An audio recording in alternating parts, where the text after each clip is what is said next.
A vida familiar e os desafios dos vícios, à luz de uma doutrina extremamente consoladora, racional e lúcida, vai nos dar uma perspectiva diferente do que a gente costuma entender sobre vícios. Provavelmente vocês vão ver que eu vou falar do clássico, mas a gente vai começar a ampliar o conceito. E se no primeiro momento você acha que não tem a ver com você, depois você vai sair aqui de cabelo em pé. Mas é bom que a gente entenda, a partir do que diz Sócrates, não é ocioso apenas o que nada faz, mas também o que poderia empregar melhor o seu tempo. É importante que a gente fique com esse conceito inicialmente na cabeça, para que a gente possa ampliar a lupa que caracteriza e amplia a nossa concepção dos muitos vícios que a gente não considera na pauta de vício, mas que estão, sim, desestruturando a vida das pessoas.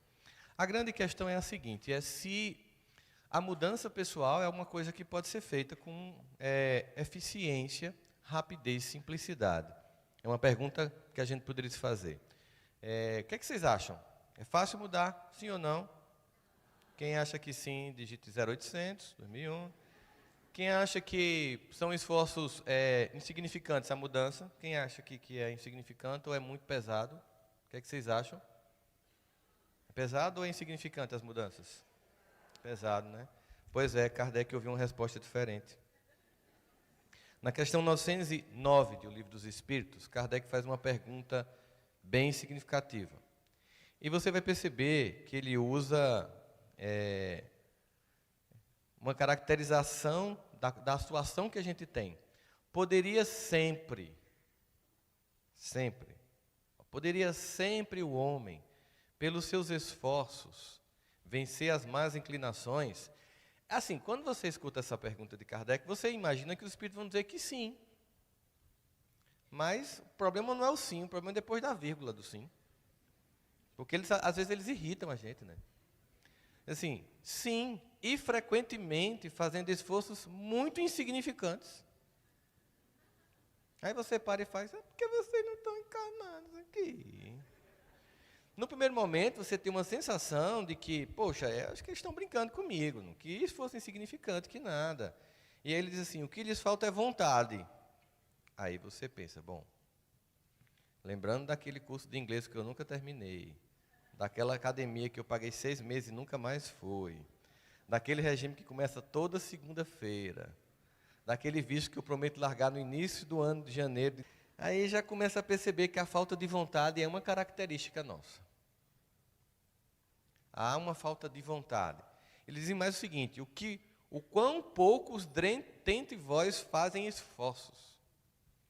Ou seja, segunda-feira de carnaval, somos preguiçosos. É essa a comunicação que os espíritos nos fazem.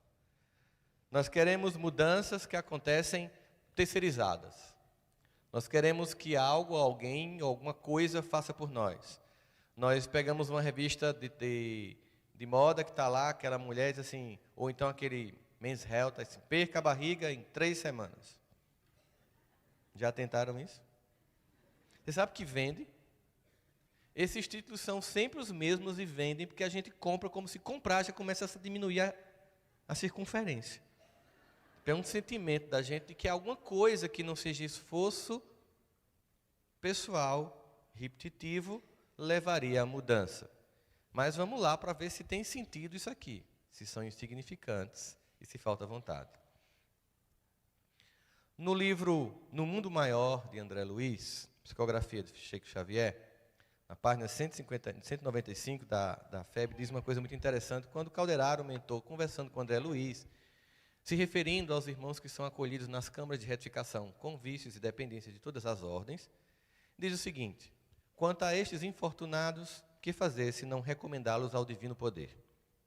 E aí vai explicar o psiquismo que está por trás das pessoas que se ambientam nos processos de viciação. Tentam, igualmente, a fuga impossível de si mesmos. Então a gente começa aqui a construir uma concepção de vício, que não se resume a drogas. A gente vai perceber isso.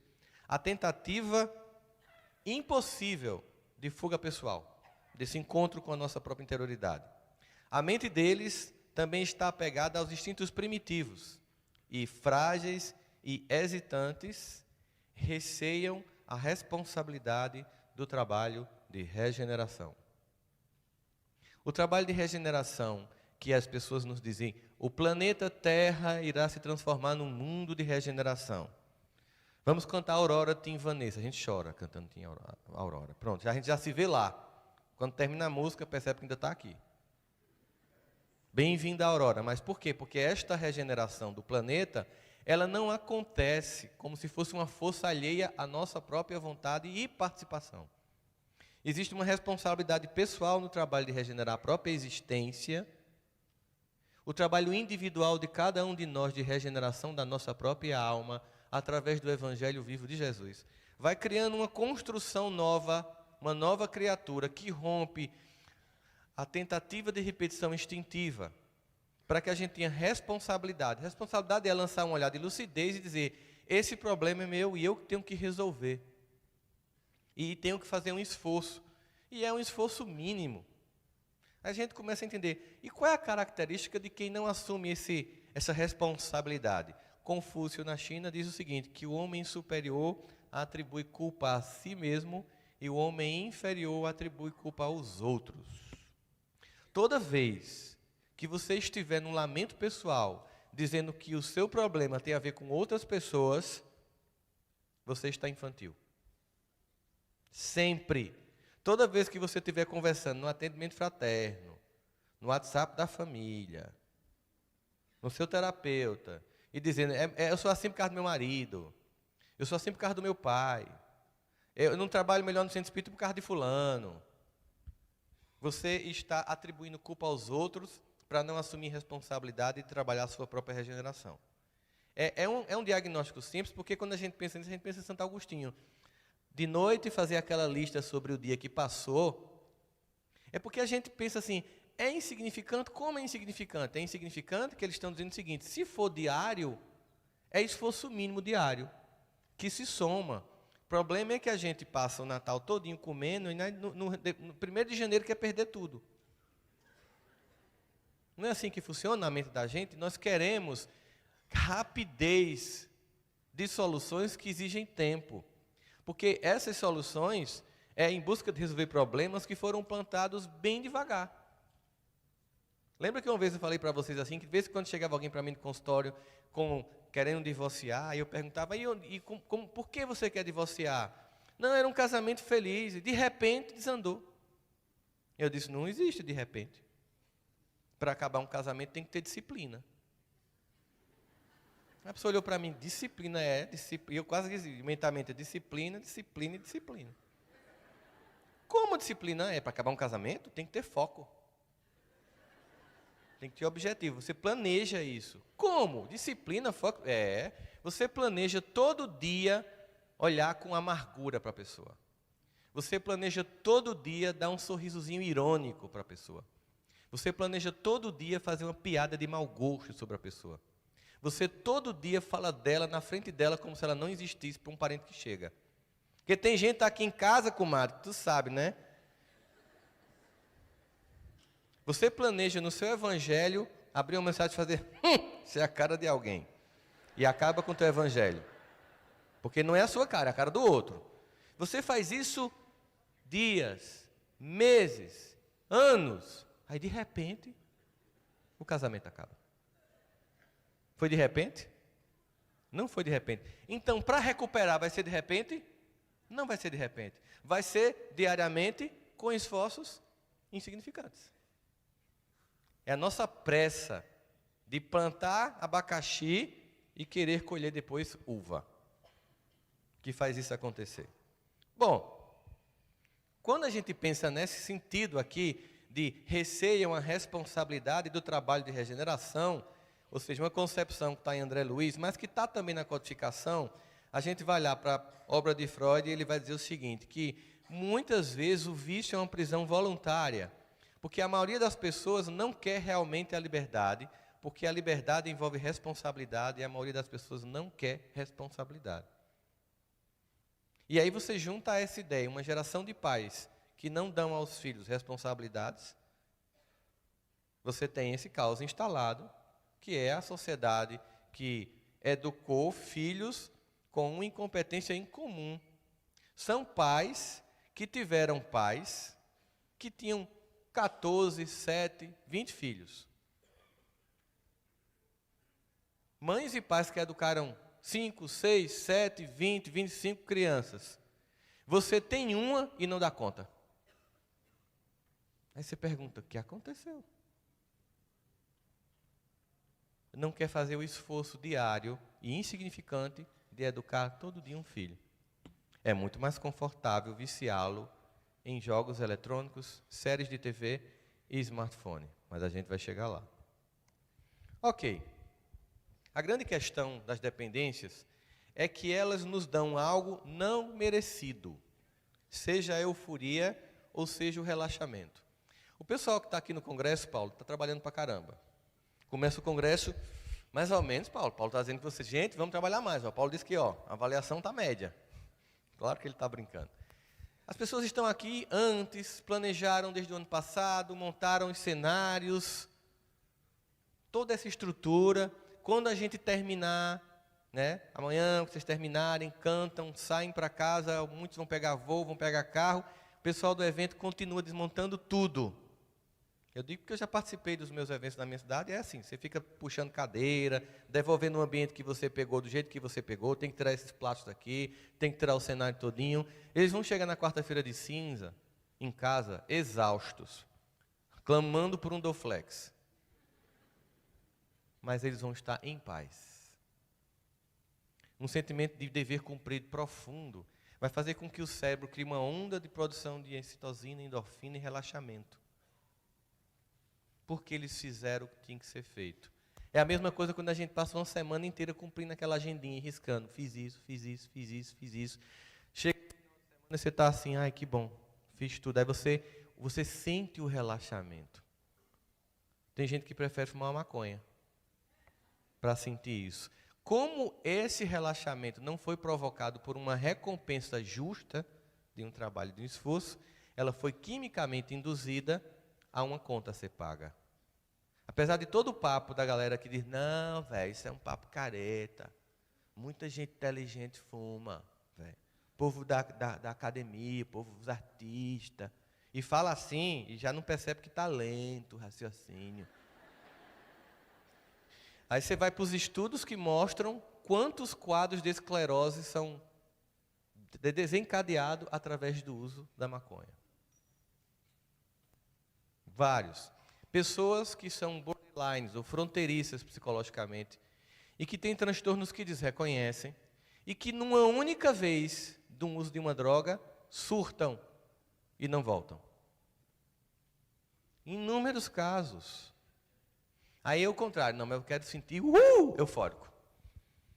Imagina que você fez os seus esforços insignificantes durante anos.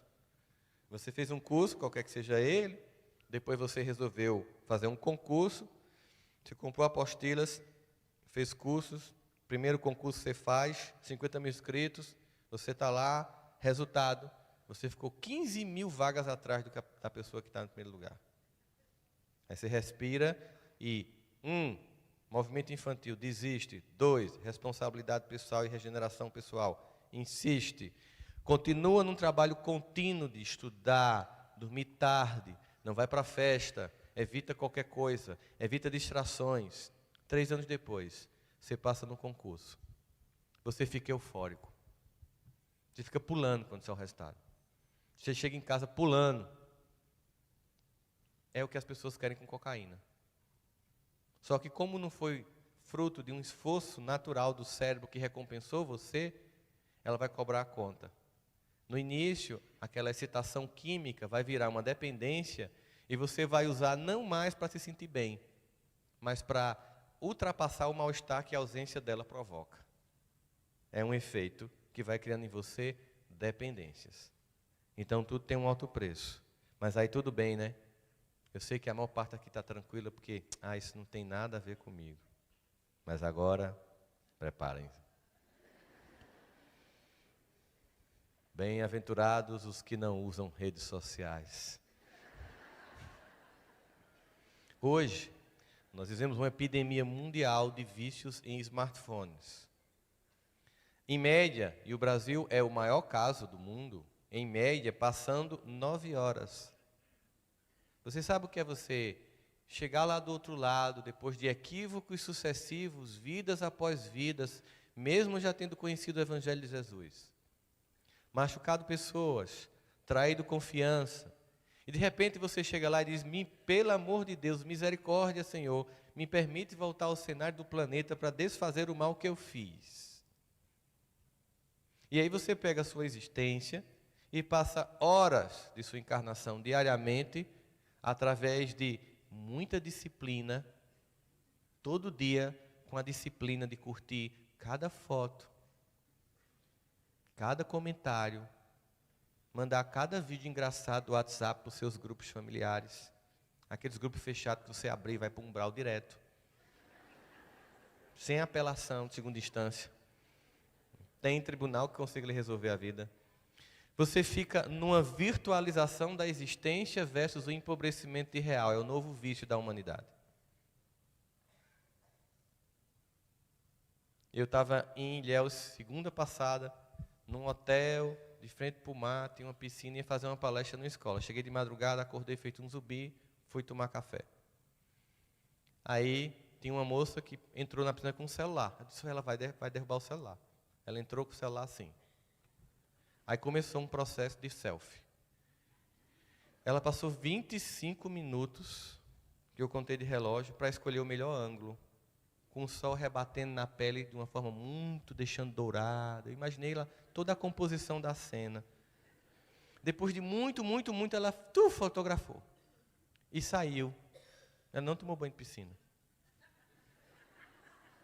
E eu até, desculpa a indiscrição, fotografei a cena e mandei para minha esposa. Aí minha esposa, por que você está olhando para ela assim? Não, meu amor. Se eu estivesse olhando para ela com interesse, eu sei que eu mandei essa foto para você. É só para você ver como eu acho engraçado. Ela passou 25 minutos fotografando a cena. Aí, de repente, a amiga dela está em casa, numa segunda-feira. Ela não está num hotel em Ilhéus, ela não está dentro do mar, entendeu? Ela só está conseguindo comer pão com ovo de manhã e vê a amiga postando essa foto e diz, que vida miserável essa minha. E quando essa pessoa aperta curtir na fotografia, eu não sei se é curtir ou é voodoo. Vontade de... Peste, tu tá aí ou não, miséria? Parece que... Eu acho, sinceramente, que se o Facebook e o Instagram conseguisse enviar para a gente a energia desse curtir, a gente caía em casa, duro. Fizeram pesquisas, a Universidade Alemã mostrou que a maior parte das pessoas tem aversão ao que você posta quando você posta a exibição de sua vida. Ou seja, o que a pessoa está fazendo? É muito melhor usar as redes sociais, porque eu não tenho que viver o real. Eu edito a fotografia, eu não curto quem eu não quero ver. Quando aparece uma coisa que eu não quero, eu faço assim. Eu já fui na casa de um amigo meu e a criança começou a reclamar e ela fez assim para o pai. Ela achava que fazia assim e o pai saía. Então é muito mais fácil o mundo touch, porque o mundo real exige convivência. O mundo real exige estarmos juntos uns dos outros. Mas as pessoas vão para uma festa de família e imediatamente pedem a senha do Wi-Fi, ou seja, é uma dependência, e as pessoas se desconectam profundamente. Aqui a maior parte de nós passou por famílias com muita privação material, mas muita unidade afetiva. Hoje nós criamos famílias com muita matéria e pouco afeto. Nossos filhos têm o que nós nem sonhamos ter. Quantos de vocês sonharam em ter um All-Star? Quantos só sonharam? Foi o meu caso. Alguém deve ter realizado, eu não realizei. Mesmo assim, essa privação material, diante de uma família que tinha conexão e afeto, conexão real, não representou dor. Quer ver uma prova? Chuva e relâmpago, porque aqui quando chove, chove. Né? Faltou energia na casa. O que acontecia quando faltava energia na nossa casa quando a gente era pequeno? Uma vela, sala, todo mundo se juntava. E, como a gente costuma dizer no Nordeste, para entreter os meninos, ou seja, para ficar fazendo o entretenimento das crianças, os pais contavam histórias. Começava a contar a história da própria família, depois vinha aquela parte de história de terror, com Madre Florzinha, e você ia regalando os olhos. E dizia para o irmão, vamos dormir junto. Ele dizia, mas a gente já dorme no meu quarto. Não, na mesma cama, que eu não vou dormir só hoje. E quando a luz chegava, era um mantra vocal. Ah, o que representa isso? Que pena que nós vamos nos desconectar. E é porque todo mundo ia para a mesma sala ver Gine é um Gênio. Que era a minissérie da nossa época, né? Hoje em dia não vai para a mesma sala. Vai cada um para o seu quadrado. Uma desconexão. O lamento hoje é, a Wi-Fi caiu. E acontece que as pessoas estão ficando estúpidas pelo tempo que passa nas redes sociais. O QI médio mundial, desde 2016, começou a declinar. Temos aí a China dominando a tecnologia mundial, com um 5G pronta, passando todo o Ocidente em todas as tecnologias. O governo chinês decidiu dominar a inteligência artificial, que vai dominar toda a empregabilidade do mundo, e decidiu que os alunos têm que estudar de 7 da manhã às 9 da noite, de segunda a sábado. E seu filho está vendo 10 episódios de Netflix. Quem é que você acha que vai ter emprego? Não estou dizendo que você vai botar seu filho para estudar de 7 da manhã, 10 da noite, de segunda a sábado. Mas essas facilidades provocaram uma desconexão e é um novo vício. É o vício da indiferença de chegar em casa, em vez de atender a demanda de um filho, dar um smartphone para que ele não tome sua atenção. É muito mais fácil, sei que é confortável. Eu lembro de uma piada que eu recebi no WhatsApp, que era assim, uma mãe dizendo assim, quando meu filho nascer, eu só darei jogos inteligentes, blocos lógicos, quebra-cabeça. Lerei livros com ele todos os dias. Aí depois o vídeo da criança tinha nascido, a mãe com ela gritando, liga, pelo amor de Deus, a Peppa Pig, que eu não aguento mais. É óbvio que dentro do cansaço você prefere terceirizar, mas não funciona, porque aí há um abandono e vocês vão entender como é que isso acontece na vida das pessoas. Temos ainda, por causa desse processo de abandono familiar que foi reforçado pelas redes sociais, hoje existe um aumento significativo da carência e da perda de autoestima, diagnosticado por várias pesquisas do comportamento humano. O abandono familiar, da falta de contato, tem gerado perda de autoestima, de conectividade, sentimento de não pertencimento. Aí a carência aumenta, você tem um aumento e incremento dos índices de suicídio infantil e de adolescente, que era raro há 15 anos atrás. Você tem depressão, pânico, angústia e medicação precoce. Você tem hiperatividade superdiagnosticada, muitas vezes equivocadamente. E aí você tem uma geração inteira de pessoas que ficam num sentimento de desvalia tão grande que entram num novo tipo de dependência afetiva. Por se sentirem menores, excluídos e pouco importantes, na comparação com as pessoas que curtem nas redes sociais, desenvolvem um sentimento de menosprezo tão grande de si mesmo que suportam relações humilhantes, degradantes, onde há traição, desprezo, mágoa, porque preferem ser um terreno baldio para o lixo afetivo dos outros do que ter a dignidade da própria solidão. Doeu? Era o objetivo.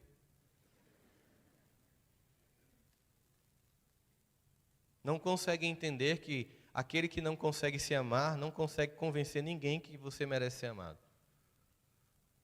Não consegue entender o ama ao próximo como a ti mesmo.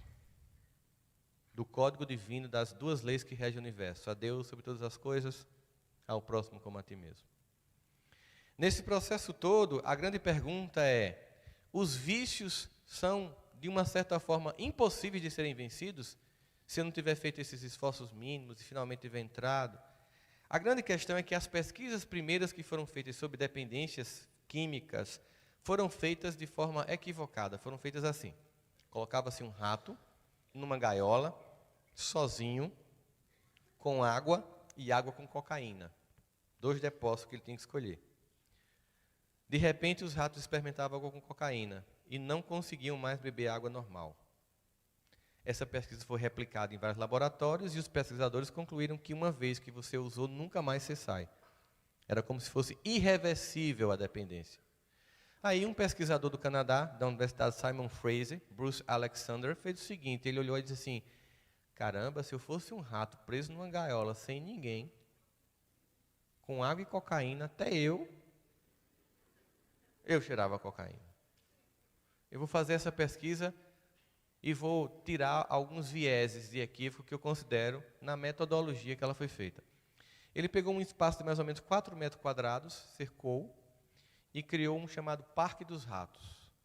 Colocou areia, pneu, lama, bueiro e a coisa mais importante, um monte de outros ratos. Colocou água e água com cocaína. Os ratos experimentaram primeiro água com cocaína, depois água normal. O que aconteceu com os ratos? Todos ficaram tomando água normal. E ele descobriu uma lei. Os vícios, eles não falam de dependência. Os vícios, eles falam de privações. Os vícios são frutos de uma compensação de uma privação. Quando me falta algo, eu procuro compensar com algum tipo de dependência. Mas o objetivo não é centrar-se na dependência, mas na falta, na privação. Vamos tentar entender isso aqui agora. Vou pegar aqui 4 níveis em que a gente pode identificar a privação. Privação física. Vamos considerar que eu acredito que a maior parte das pessoas que estão aqui no auditório tem o que comer. Concordam comigo? É provável que aqui ninguém esteja passando fome em casa, a não ser por necessidade de regime alimentar. Meu caso. Né? Então, não temos essa privação.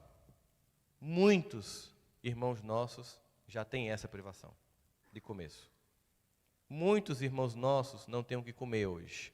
Amanheceu o dia sem ter nada para pôr na boca. Não tem nada para dar para os filhos agora no almoço. E não tem previsão de jantar.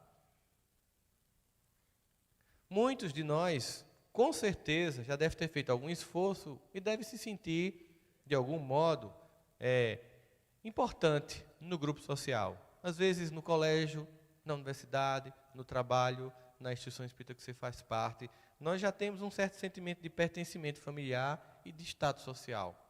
Muitos nem têm nada disso. Nós não temos essa privação.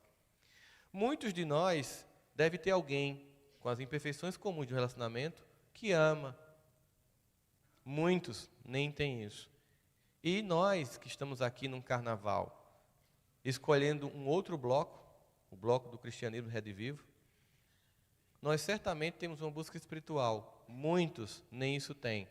Observe que pela minha lista aqui, a maior parte de nós tem pouca privação. O que justifica nossos vícios. Mas você imagina alguém que está numa favela grande, uma comunidade grande. Tem comunidades no Brasil que tem a população da minha cidade, 400 mil habitantes. Você já imaginou o que é você colocar 400 mil habitantes num lugar, sem nenhuma estrutura de governo, sem escola, sem hospital, sem creche, sem casa lotérica, sem banco, sem cinema, sem shopping, sem nada, e querer que esse pessoal não use drogas? Com privação de todas as ordens e ainda sob o comando não do Estado, mas do tráfico? Veja o nível de privação dessas pessoas. Aí você, Rossandro, eu entendo. E por que o menino de classe média de Goiás se vicia? Porque ele tem privação afetiva de pais indiferentes. Que desenvolveram outro vício. O vício do trabalho. Para aumentar cada vez mais o padrão de vida, trabalha. Se puder trabalhar de noite, trabalha final de semana, para comprar um outro carro, para comprar outro apartamento, para levar os filhos para a Disney. Como faltou a pessoa, e só veio os objetos, essa privação afetiva gera uma carência absurda que vai ser compensada com dependências. As dependências sempre tentando compensar privações. Tem até a obsessão espírita, que é aquela pessoa que vai para o centro segunda, terça, quarta, quinta, sexta, sábado, domingo. E a família? Você está indo servir Jesus ou fugir de sua família? Será que todas as suas noites ausentes de casa não estão gerando alguma falta, alguma privação? Qual é o seu maior compromisso? E uma vez eu atendi uma pessoa no atendimento fraterno. Meu marido é uma pessoa irritante, é uma pessoa difícil. Então eu trabalho aqui no Centro Espírita toda noite para ver se Deus ilumina aquele homem. Entendeu a lógica?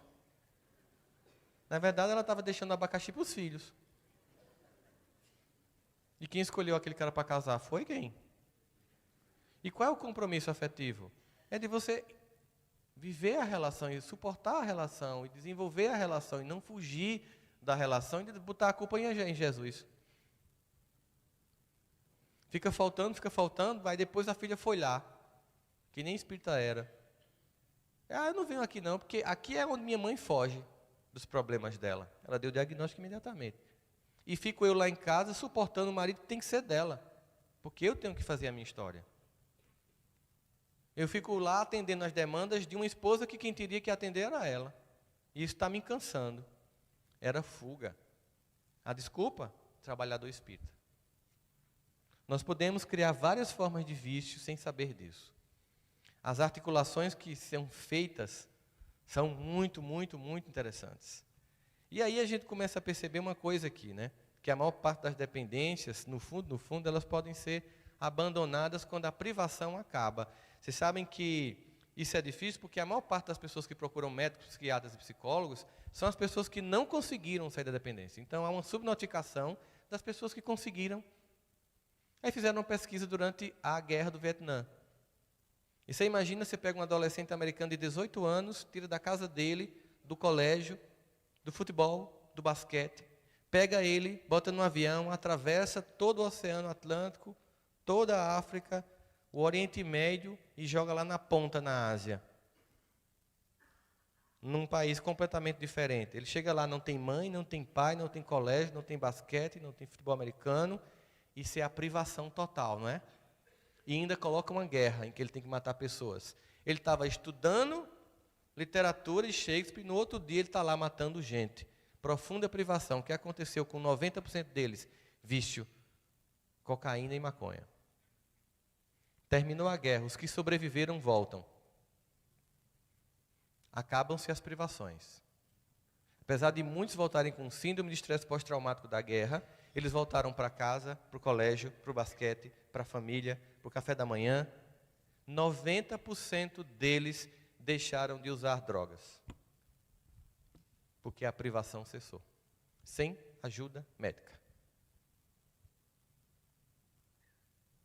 Nós não estamos falando de dependências, mas de privação. Por isso que o grande trabalho é família. Família é o ambiente em que você tem que gerar afeto para não gerar privação. O grande objetivo de encarnarmos em um ambiente familiar é encarnarmos no ambiente que supra as necessidades que foram motivo de privação na vida anterior. E quando você não dá essa atenção, quando nós não nos damos essa atenção, conforme Kardec pergunta, qual seria o resultado do relaxamento? Um recrudescimento do egoísmo. Porque aumenta a privação, aumenta a demanda por dependências, as pessoas entram no seu mundo de dependências e de vícios e automaticamente são egoístas porque elas estão sentindo tanta dor que não tem tempo de olhar para você. É o que está acontecendo hoje. E aí, volta lá, ó. Poderia sempre o homem, pelos seus esforços, vencer as más inclinações? Sim, por esforços insignificantes. Uma vez que eu supro as necessidades, quantas vezes nós escutamos, você pode pegar aqui, quem aqui é professor, por favor, levante a mão. Quantas vezes vocês ouviram dos alunos de vocês, poderia falar com meu pai que ele não me escuta? Minha mãe não me escuta. Meu pai, eu chego em casa, vou falar com ele, ele fica no telefone.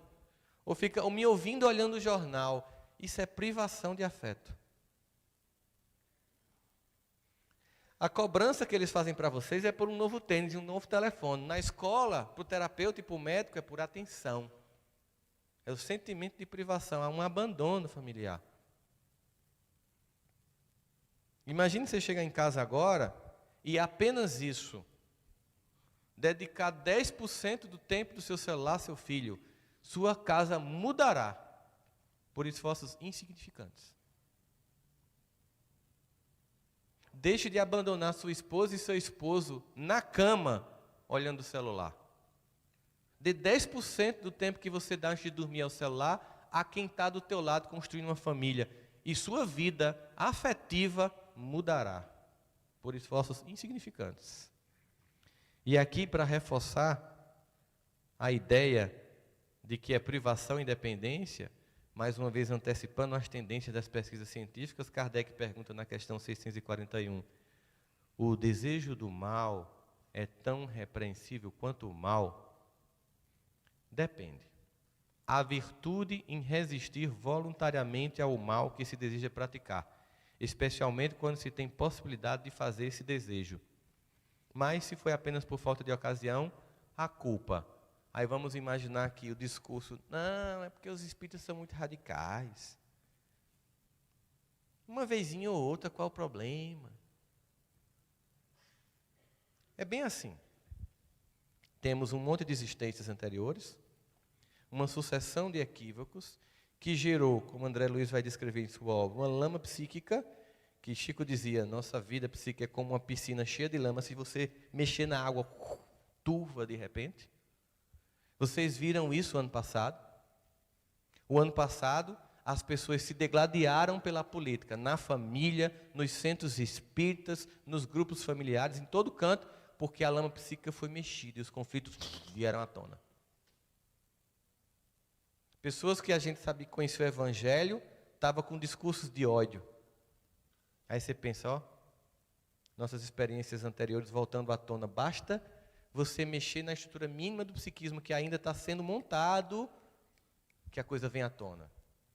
Imediatamente. E aí, veja só, você está lá, você é casado, você está num casamento feliz, beleza, mas aí você passa uma mulher bonita ou um homem bonito, você registra como desejo. Não levante a mão se você estiver casado com a pessoa do lado. Não estou pedindo isso. É normal que você registre. Mas aí você tem todo o seu anteparo psicológico. Não, eu sou casado, estou feliz, eu tenho meu compromisso moral. Eu sei que mesmo que eu saísse aqui e fosse para aqui e repetir tudo de novo, eu vou ficar. Existe muita coisa aqui para investir. Beleza, você fica. Mas aí você resolve, não, estou aqui hoje e tal, eu vou tomar uma. Aí quando você começa a beber o álcool, os sentidos que tem, os sensores morais, que são, numa perspectiva da psicologia, montados numa instância chamada superego, que tem como objetivo criar um conjunto de anteparos morais para inibir os instintos.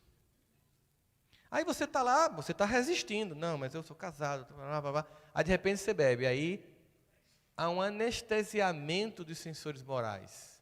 E aí você cede.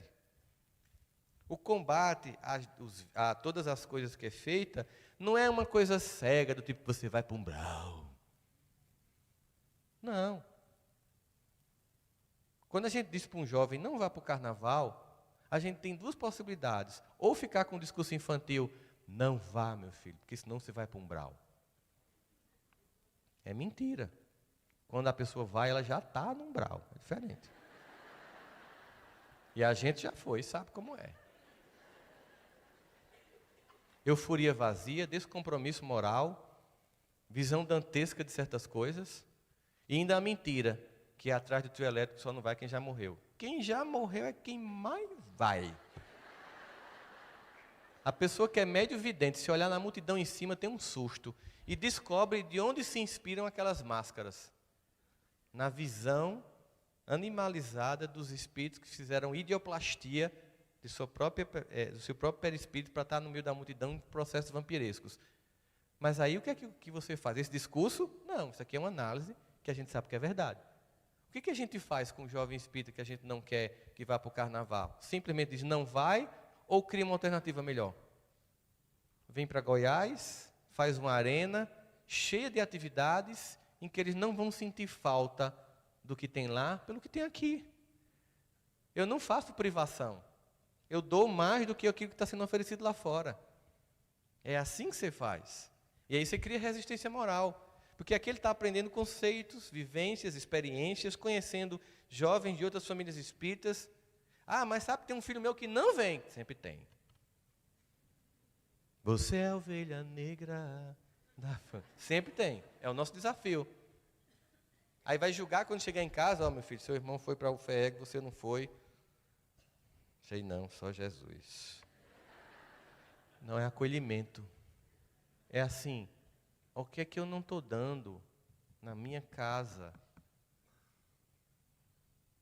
O que é que está faltando na minha conduta com este filho para que ele tenha preferido ir para o carnaval? É perguntas com leveza, sem culpa. Bem, sim. Eu lembro que fiz uma palestra com Arun Gandhi, aqui mesmo em Goiânia, o neto de Mahatma Gandhi, e a gente foi fazer um debate depois. E ele contando a história do avô dele, do pai dele, que ele uma vez foi para o colégio e desobedeceu o pai. E aí o pai foi pegar ele. Ele já tinha uma certa idade, já dirigia. Se dirige o carro, meu filho. Por quê? Porque eu vou voltar a pé para casa. Por que o senhor vai voltar a pé para casa? Eu quero voltar a pé para casa porque eu acho que vai dar uma caminhada de umas 3 horas. É o tempo que eu vou procurar entender onde foi que eu falhei com você, para você não ter me obedecido. E ele foi atrás do pai o caminho inteiro no carro. E o pai caminhando num sol causticante, eles moravam na África do Sul. E eles assim, ele não precisava fazer mais nada, eu estava me sentindo tão mal de imaginar meu pai se torturando, se culpando por uma culpa que eu achava que era minha. Mas quando eu cheguei, eu percebi que ele não estava fazendo um teatro, ele realmente estava se perguntando o que foi que eu fiz para meu filho não me obedecer. Quando o homem está mergulhado na atmosfera do vício, o mais não se torna para ele um arrastamento quase irresistível? Pergunta Kardec na questão 645. É interessante, porque aí ele diz assim, arrastamento. Irresistível? Não. Arrastamento, sim. Irresistível? Não. Então está lá. Olha o que é falta de compromisso afetivo e privação afetiva. Aí eu deixo meu filho no telefone, eu não estou com ele, eu não converso com ele, eu não brinco com ele. E aí ele entra lá, uma pessoa chama para fazer um joguinho da baleia azul. Teve uma repórter que se fingiu de criança e entrou no jogo até encontrar uma das pessoas que era do nível alto da hierarquia e marcou o encontro.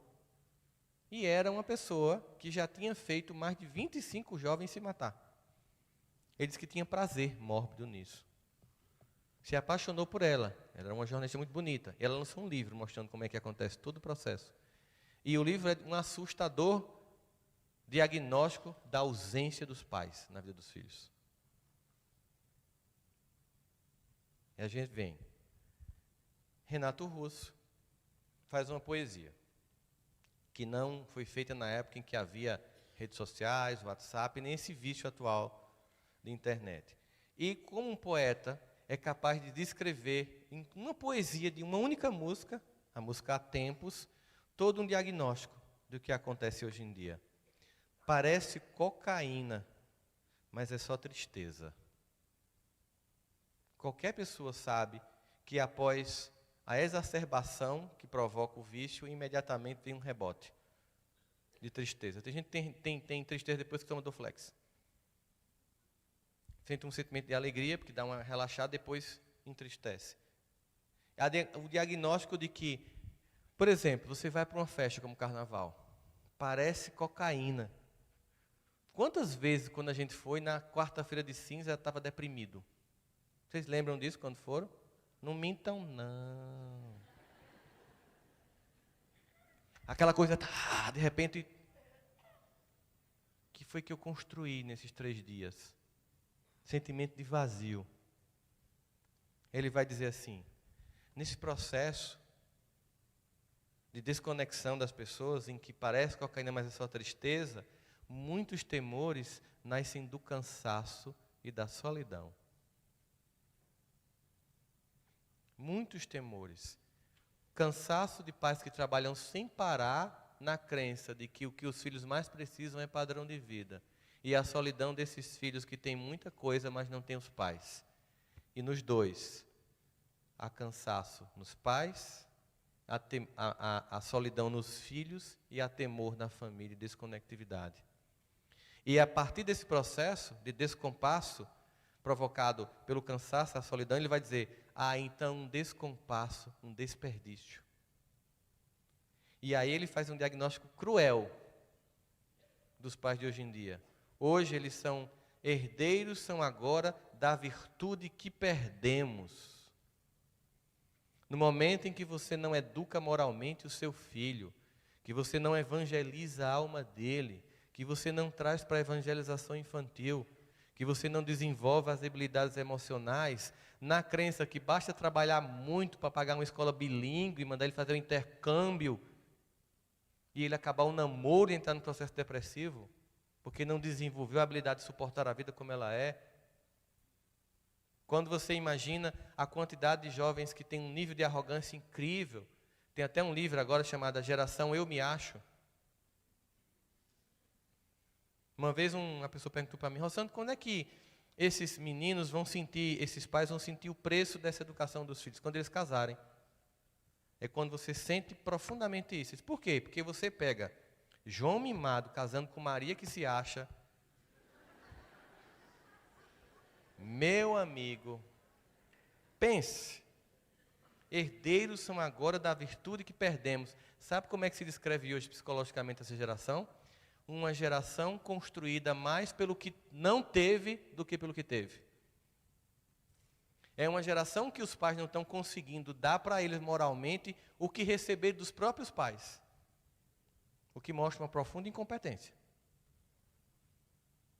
É uma geração que os pais podem se perguntar aqui no auditório, e quem está nos vendo ao vivo agora, pelas redes sociais, pelos canais todos que estão transmitindo, pergunto para você, se você fizesse com seu pai e com sua mãe o que seu filho faz com você, o que aconteceria?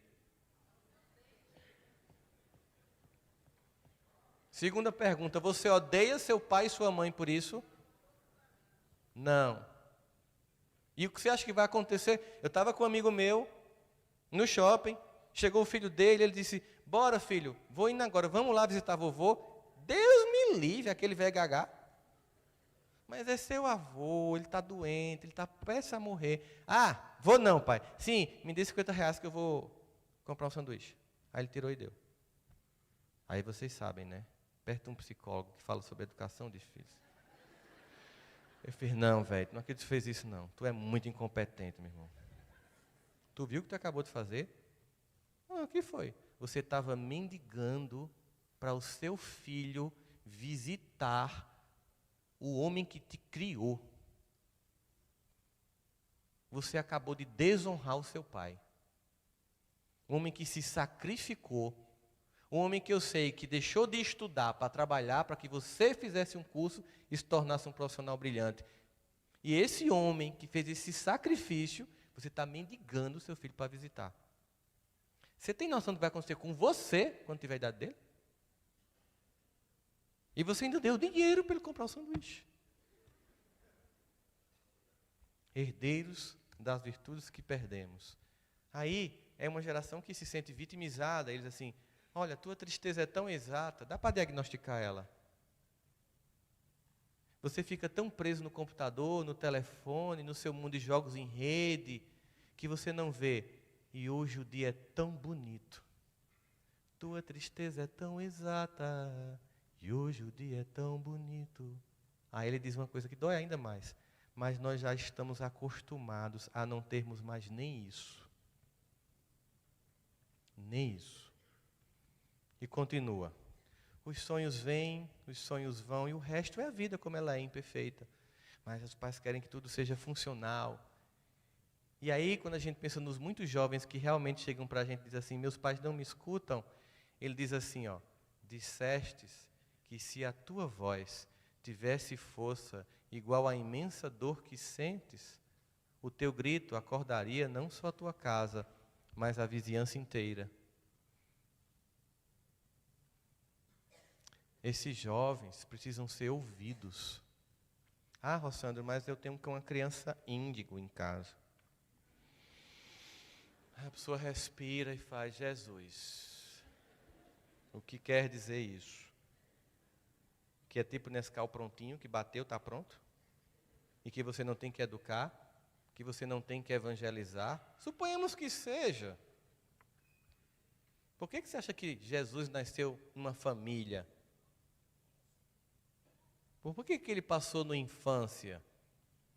A gente estava perguntando, como é que falar de Jesus jovem para os jovens se a gente não tem notícia nenhuma de Jesus jovem? A gente começou a imaginar. Jesus chega com 14 anos em casa com os amigos, de surpresa para Maria. Coisa que as mães fazem. Menino, você não me avisou. Não tem comida para todo mundo. Relaxa que eu multiplico. Se eu trouxe, eu garanto. Você imagina uma cena da época, um amigo dele namorando uma menina, já tinha visto Jesus assim flutuando, ensaiando para andar no Mar da Galileia. Aí passa aquela judia linda com 14 anos que se acha. Aí anda assim, né, queixo empinado. Aí um amigo diz, tá achando que é só tu que flutua? Essa nem pisa no chão. Uma forma de brincar, como seria uma adolescência? Ele estava sendo educado por um homem e por uma mulher. Havia um cotidiano, havia lições. Ele podia descer pronto do céu, se materializar e cumprir. Por que ele nasceu numa família? Há uma necessidade de construção. Precisam ser ouvidos. Sabe quando você repete para o seu filho lições? Como eu já contei para vocês, que minha mãe repetia, eu perguntei, você não cansa não? Ela disse, cansei no segundo dia. E por que você repete? Porque você não muda. Não gosto de ouvir não, odeio. Muda que eu paro. E tinha os 3 níveis, né? Repetição por teatralidade. Tira essa toalha molhada da cama, pelo amor de Deus. Desliga esse computador e faz alguma coisa que preste na sua vida. Segundo nível, chantagem. Eu já sei qual é a sua, meu filho. Você quer que eu morra. Sabe? Um dia você vai entrar em casa e eu vou estar estirado no chão, morta. E sabe de quem é a culpa? Sua. É assim? Terceiro nível, abdução. Meu filho, eu queria sumir. Não é assim? Ouvia dos vizinhos, você vai estragar esses seus filhos. Você pega muito no pé deles. Você é muito exigente. Você não deixa eles dormir na casa dos outros. Você controla demais esses meninos. Aí, 15 anos depois, as mesmas pessoas da família e da vizinhança que dizia isso, dizia assim, Adelma, tu tivesse tanta sorte com esses teus filhos. Não. Foram esforços diários e insignificantes. Repetido. E muitas vezes eu dizia, eu odeio você. Você veio para o mundo para acabar com a minha felicidade. Ela dizia, nem se preocupe, o objetivo é esse mesmo. Se você acha que felicidade é ficar vendo TV e não estudar, vou acabar agora. Desliga, ela puxava assim, ela fazia assim, tirava a tomada. Há tempo, aí ele diagnostica aqui, com toda essa família omissa, com esses jovens desencantados, há um relaxamento moral tão grande, essa modernidade líquida descrita por Zygmunt Bauman, aí ele diz assim, há tempo nem os santos têm ao certo a medida da maldade. Assim, se nem os santos sabem a medida da maldade, os pais perderam a noção do perigo. E por isso, há tempos são jovens que adoecem. Cartola tem um casal de amigos que morre e ele cria uma das filhas, Creusa. E Creusa começa a ficar, com 16 anos, ela só pensa em namorar. E aí ele, minha filha, cuidado, isso é um mundo perigoso. E claro, não, o senhor é um careta, tal. Que dizem que ela virou prostituta, é a maior mentira. Ela é até cantora, cantou aquela música dele, Insaboa, mulata, Insaboa. Aí ele faz uma música para ela. Qual que ele começa a dar a resposta para a filha? Aí ele, o eu poético, fala mais alto e ele quer dar uma resposta a uma geração inteira de pais falando para filhos diante do mundo. Ainda é cedo, amor. Mal começastes a conhecer a vida, Já anuncias a hora da partida, sem saber mesmo o rumo que irás tomar.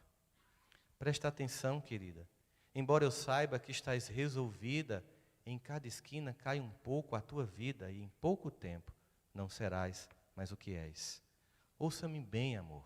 Preste atenção. O mundo é um moinho. Vai triturar teus sonhos tão mesquinhos, vai reduzir as ilusões a pó. Preste atenção, querida. Em cada amor, tu herdarás só o cinismo. E quando olhares, estarás à beira de um abismo, abismo que cavastes com os teus pés. E diante disso, há tempos o encanto está ausente e há ferrugem nos sorrisos. E aí, então, ele oferece uma solução. Agora ele, meio que poeticamente, traz cartola e diz: meu amor, disciplina é liberdade. Só quem tem a capacidade de forma disciplinada, fazer todo dia o que tem que ser feito, um dia terá a liberdade de ser quem quer ser. Só quem tem a disciplina de todo dia fazer o que tem que ser feito, vai fazer e vai fazer acontecer. Sois deuses, fazei brilhar a vossa luz. Não está dado. É preciso investir, trabalhar e progredir. Lei do progresso, lei do trabalho. Vós sois deuses, fazei brilhar a vossa luz. Trabalha, progride. Disciplina é liberdade. Compaixão é fortaleza. Nós vivemos um mundo em que a compaixão começa a tomar os corações, mas muitos estão inertes. No Evangelho segundo o Espiritismo, diz assim: toda sociedade humana, a cada tempo, tem uma virtude que tem que desenvolver e um defeito que tem que combater. A virtude de vossa geração, a atividade intelectual. O vosso vício, a indiferença moral. E diante da indiferença, compaixão é fortaleza. Ter bondade é ter coragem. Disciplina, meu amor, é liberdade. Compaixão é fortaleza. Ter bondade é ter coragem. Bondade e só bondade não funciona. Questão 932 do Livro dos Espíritos. Por que no mundo tão a miúda a influência dos maus sobrepuja a dos bons? Por fraqueza destes. Os maus são intrigantes e audaciosos, e os bons são tímidos. Quando estes, ou seja, os bons quiserem, preponderarão. Então eles têm que ter o quê? Além da bondade, coragem. E finalmente diz: onde é que eu busco tudo isso? Lá em casa tem um poço. E a água é muito limpa. É no momento do desespero, quando abandonado, dá tudo errado, que ele volta para casa e encontra no colo dos pais o consolo. É quando dá errado que você volta para casa e encontra na família, a gente começa de novo. A gente tenta de novo. Vamos acertar junto dessa vez. O grande objetivo dessa doutrina é nos fazer entender que as muitas oportunidades que nos são oferecidas pelo alto a voltar ao cenário da terra para refazer a peça da existência, é que a gente possa finalmente construir um texto com lucidez. Por isso, eu queria que vocês lembrassem não apenas o que falta na família de vocês. Eu queria que vocês lembrassem o que tem. Eu queria que vocês chegassem em casa não com queixas. Eu queria que vocês chegassem com o sentimento do que nós já temos, o que é que nós já construímos, para que a gente pudesse fortalecer esses laços. Que chegassem para os filhos e não com culpa dissessem: eu não tenho te escutado. Apenas dissesse: eu quero te escutar agora. Que chegasse em casa e desconectasse um pouco a Wi-Fi para conectar os corações. Porque com esforços insignificantes, como diz os Espíritos a Kardec, diariamente, como família, como marido e mulher, como pais e filhos, conseguiremos blindar a nossa família e os nossos queridos amores dos muitos vícios de um mundo cuja tsunami moral tem arrastado vidas e vidas e vidas. Assim, para terminar, eu desejo a todos vocês e a mim que tudo que a gente tem sentido aqui possa reverberar tão profundamente no nosso coração que possamos voltar para casa não apenas com a inscrição do Congresso 2020, mas com a inscrição de tudo que aprendemos aqui na tentativa de construir uma família mais capaz. Que possamos voltar com a responsabilidade de chegar em casa e cuidar dos nossos talentos recebidos por Deus. Nossa esposa, nosso esposo, companheiro, companheira, filho, filha, tia, avó, amigos, nossa tarefa, nossa família espírita, a unidade desse movimento cujo Pacto Áureo comemora 70 anos. Apesar das nossas diferenças, calarmos para que a coisa mais importante, que é Jesus, esteja à nossa frente. Que a gente possa chegar na nossa casa e construir nossos afetos. Que Deus ilumine a família de vocês. Ele que sonda, como diz Davi, conhece, mesmo quando a gente está calado, mesmo quando não tem palavras, sondando a dor que tem no coração de cada um, chegue lá, acorde, desperte e transforme. Que os filhos sejam de vocês herdeiros das virtudes do Evangelho de Jesus e que vocês possam, ao final dessa jornada, ter um sentimento de dever cumprido e ouvir do outro lado, servo fiel. Multiplicastes o talento que eu te dei. Muito obrigado, muita paz.